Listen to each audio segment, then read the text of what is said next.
बिस्मिल्लाहिर्रहमानिर्रहीम। अस्सलाम वालेकुम स्टूडेंट्स, उम्मीद है आप खैरियत से होंगे।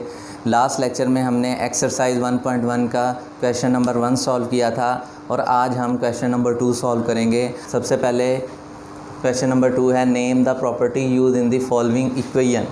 तो हमें कुछ इक्वेशंस दी गई हैं, हमने बताना है कि इस पे रियल नंबर की कौन सी प्रॉपर्टी जो सी है वो सेटिस्फाई कर रही है।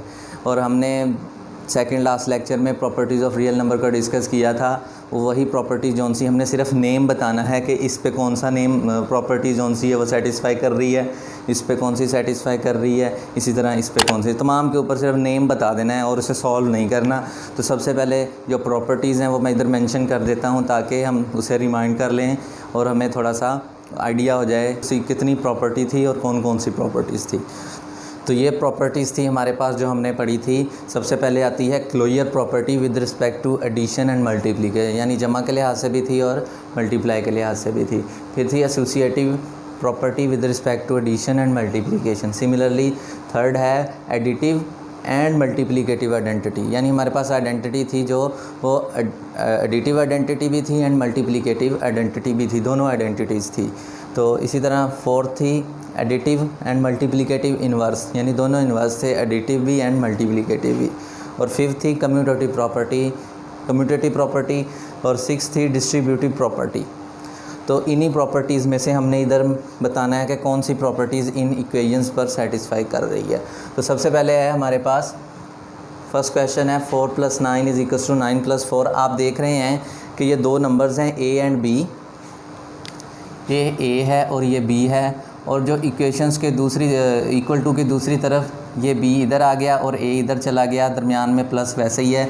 तो ये हमारी प्रॉपर्टी थी कम्यूटेटिव प्रॉपर्टी, यानी जगह चेंज करने से नंबर्स की उस पर रिज़ल्ट पे कोई असर नहीं पड़ेगा। ये देखें प्लस वैसे का वैसे ही है, सिर्फ नंबर्स की एलिमेंट्स की जगह चेंज हुई है। तो ये हमारे पास आती है कम्यूटेटिव प्रॉपर्टी, फर्स्ट वन वाली कम्यूटेटिव। और सेकंड है हमारे पास क्वेश्चन a + 1, इस पे ब्रैकेट है +3/4, यानी 3 एलिमेंट हैं, 1, 2 और 3 एलिमेंट हैं। 2 के ऊपर फर्स्ट 2 हैं इन पे ब्रैकेट है और थर्ड ब्रैकेट के बाहर है। इस तरह इक्वल टू के बाहर जो फर्स्ट एलिमेंट है वो ब्रैकेट के बाहर आ गया और अगले 2 पर ब्रैकेट आ गई है। तो ब्रैकेट्स चेंज करने से हमने बताया था रियल नंबर पे कोई जोन सा फ़र्क नहीं पड़ता। तो ये हमारी कौन सी प्रॉपर्टी है, सेकंड प्रॉपर्टी है associative property with respect to addition है ये विद रिस्पेक्ट टू। और ये भी commutative property with respect to addition है, क्योंकि इसमें जो बाइनरी ऑपरेशन है वो प्लस है।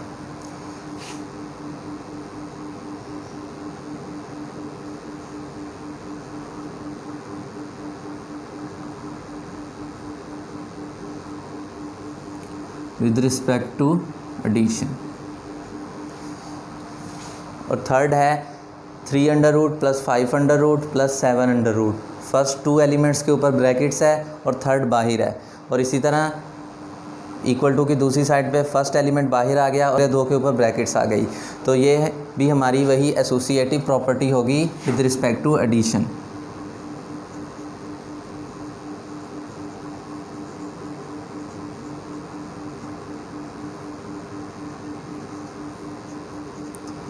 विद रिस्पेक्ट टू एडिशन, क्योंकि इसमें बाइनरी ऑपरेशन जो है हमारा इस क्वेश्चन का बाइनरी ऑपरेशन प्लस है।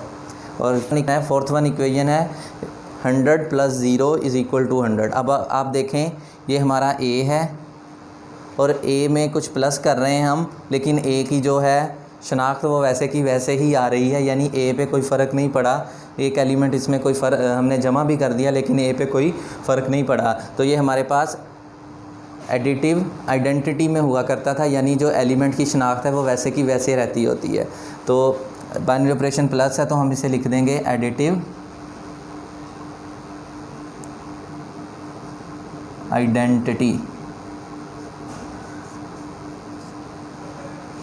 नेक्स्ट है 1000 × 1 = 1000। अब भी एलिमेंट पे कोई उस पर फ़र्क नहीं पड़ा, ये हमारा जो ए था ये वैसे का वैसे ही आ गया सेकंड जो बी एलिमेंट था 1 था, उससे मल्टीप्लाई होने के बाद भी। तो अब ये देखें, ये हमारे पास मल्टीप्लिकेटिव आइडेंटिटी है। मल्टीप्लिकेटिव आइडेंटिटी क्योंकि इसमें बाइनरी ऑपरेशन मल्टीप्लाई का है और ये 1 से मल्टीप्लाई हो रहा है और जो एलिमेंट है वो वैसे का वैसा आ रहा है, उसकी शनाख्त पर भी कोई असर नहीं पड़ रहा। तो ये हमारी हो जाएगी मल्टीप्लिकेटिव आइडेंटिटी।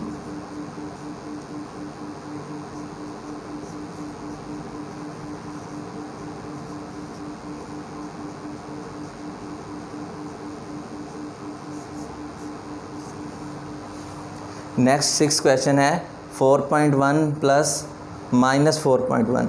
अब ये देखें, ये a है हमारे पास और ये भी a है, सेम एलिमेंट्स हैं 4.1 4.1, लेकिन ये प्लस का a है और ये माइनस का a है। ये प्लस का 4.1 है और ये माइनस का 4.1 है। तो जब हमने देखा था जब सैम्पल सेम हो जाएं, 4.1 प्लस का है और ये माइनस का 4.1 है, तो हमारे पास जो आंसर है वो आइडेंटिटी आ जाती है। तो ये हमारा इन्वर्स होता है। अब इन्वर्स किस लिहाज से होगा, अब इसमें प्लस है तो ये प्लस के लिहाज से इन्वर्स होगा। तो ये हमारा हो गया एडिटिव इन्वर्स।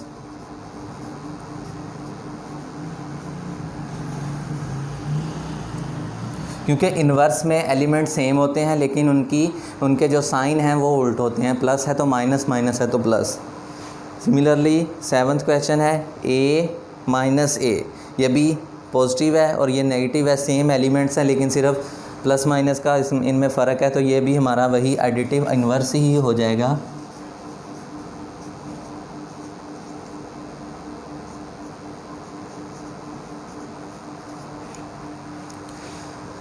तो ये 7th क्वेश्चन थे। आप ये प्रॉपर्टीज़ जौन सी हैं ये बुक के ऊपर भी क्वेश्चंस के आगे लिख सकते हैं, आप शॉर्ट फॉर्म में भी लिख सकते हैं, पूरे भी लिखना चाहें तो लिख सकते हैं, ताकि आपको ये याद रहें। जब भी आप पेज खोलें तो आप इसको एक दफ़ा दोहरा सकें और ये आपके जहन में रहें। तो नेक्स्ट क्वेश्चंस की तरफ चलते हैं। तो नेक्स्ट हमारे पास 8 पार्ट है। 2 under root multiply by 5 under root equals to 5 under root multiply by 2 under root. इसमें भी आप देखें a और b हैं और इधर b मल्टीप्लाई बाय a हो गया, यानी एलिमेंट्स की जगह चेंज हुई है लेकिन उसका जो साइन है, जो बाइनरी ऑपरेशन है वो सेम है। तो ये हमारा कम्यूटेटिव प्रॉपर्टी है विद रिस्पेक्ट टू मल्टीप्लिकेशन, क्योंकि इसमें मल्टीप्लाई का साइन यूज़ हो रहा है।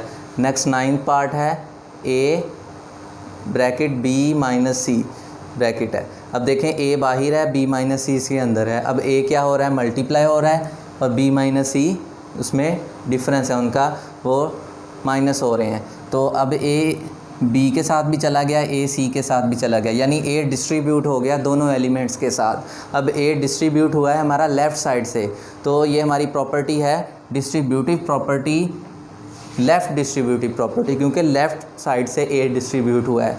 अगर राइट साइड से a डिस्ट्रीब्यूट होता तो हम उसे कहते राइट डिस्ट्रीब्यूटिव प्रॉपर्टी। तो ये हमारा है लेफ़्ट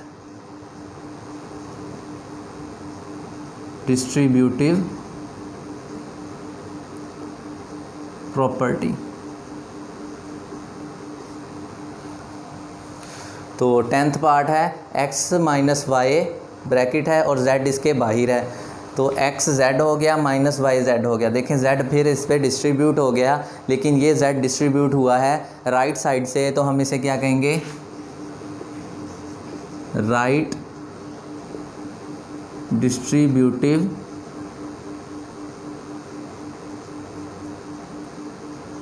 प्रॉपर्टी। ये हमारी राइट डिस्ट्रीब्यूटिव प्रॉपर्टी है क्योंकि ये z है राइट साइड से डिस्ट्रीब्यूट हो गया दोनों एलिमेंट्स पर। 4 नेक्स्ट पार्ट है 9th part, 4 multiply by bracket 5 multiply by 8। अब 4 मल्टीप्लाई हो रहा है ब्रैकेट है, 5 मल्टीप्लाई हो रहा है 8 से। सिमिलरली इक्वल टू की दूसरी साइड पे 4 मल्टीप्लाई बाय 5 पे ब्रैकेट आ गई, यानी पहले 2 एलिमेंट्स पे ब्रैकेट आ गई और जो तीसरा था वो बाहर निकल गया। इधर दूसरे और तीसरे पे ब्रैकेट थी और पहला बाहर था।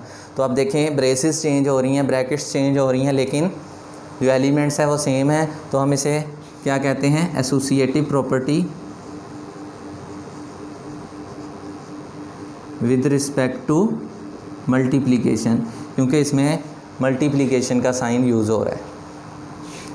तो नेक्स्ट 12th पार्ट है a ब्रैकेट है b plus c minus d।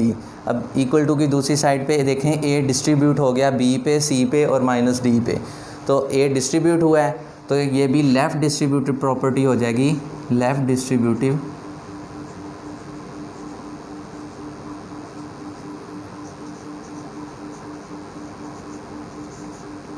Property हो जाएगी।